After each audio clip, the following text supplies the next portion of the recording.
So இப்போ பார்த்தீங்கன்னா promo 1 release ஆகிடுச்சு. பயங்கரமான சேஞ்சஸ் பண்ணியிருக்காரு. பிக் பாஸ் பார்த்தாரு. நேற்று சரிப்பட்டு வரல. கானா வினோத்துக்கும் தர்பீஸுக்கும் ராஜா போஸ்ட் கொடுத்தாங்க. லாஸ்ட் டைம் பண்ண அதே கணக்கு தான் 2 பேரையுமே ஃபயர் பண்ணிட்டாங்க. இப்போ கானா வினோத் ராஜா இல்லை, தர்பீஸும் ராஜா இல்லை. இப்போ ஸ்டோரி அண்ட் கேரக்டரைசேஷன் எல்லாமே மாறிடும். அது என்ன பண்ண போகிறாங்களோ அது நமக்கு தெரியாது.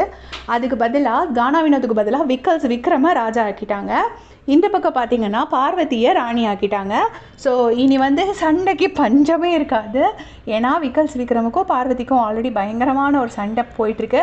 நேற்று தான் வந்து 2 பேரும் பயங்கரமாக முட்டிக்கிட்டு இருந்திருப்பாங்க. ஸோ அந்த சண்டையை என்கரேஜ் பண்ணுறதுக்காக இப்படி பண்ணுறாங்க. இப்போ தர்பீஸ் வந்து தளபதியாக இருக்காரு அப்படின்னு நான் நினைக்கிறேன். ஸோ அவர் வந்து எங்கள் ராணி அப்படின்னு சொல்லி அவங்க ராணியோட புகழ் பாடி பேசிகிட்ருக்காரு. பேசிகிட்டு இருக்கும்போது இங்கேருந்து திவ்யா வந்து கை எப்படி ஹார்ட் மாதிரி வச்சுட்ருக்காங்க. திவ்யா நிஜமாக சொல்லியே ஆகணும், அவ்வளோ அழகாக இருக்காங்க இந்த ஒயிட் கலர் கெட்டப்பில். நான் நினைக்கிறேன் பிக் பாஸ் டீம்லேயும் திவ்யாவோட ஃபேன்ஸ் தான் போல இருக்குது. அவங்களுக்கு வந்து அந்த காஸ்டியூமே வந்து ரொம்ப அழகாக கொடுத்துருப்பாங்க. அண்ட் அவங்களும் அந்த காஸ்டியூமில் தன்னை ரொம்ப பெட்டராக ப்ரெசென்ட் பண்ணியிருப்பாங்க. ஸோ அவங்க வந்து இப்படி தர்பீஸை பார்த்து இங்கேருந்து ஹார்ட்டாக வைக்கிறாங்க. தர்பீஸுக்கு பேச்சு வர மாட்டேங்குது, சிரிப்பு தான் வருது. அவர் எப்போவுமே திவ்யா பின்னாடி தான் போவாருங்கிறது நல்லா தெரியும். ஸோ இன்றைக்கி செம்ம ஃபன்னாக இருக்கும். அண்ட் கண்டிப்பாக செம்ம சண்டை இருக்க போது.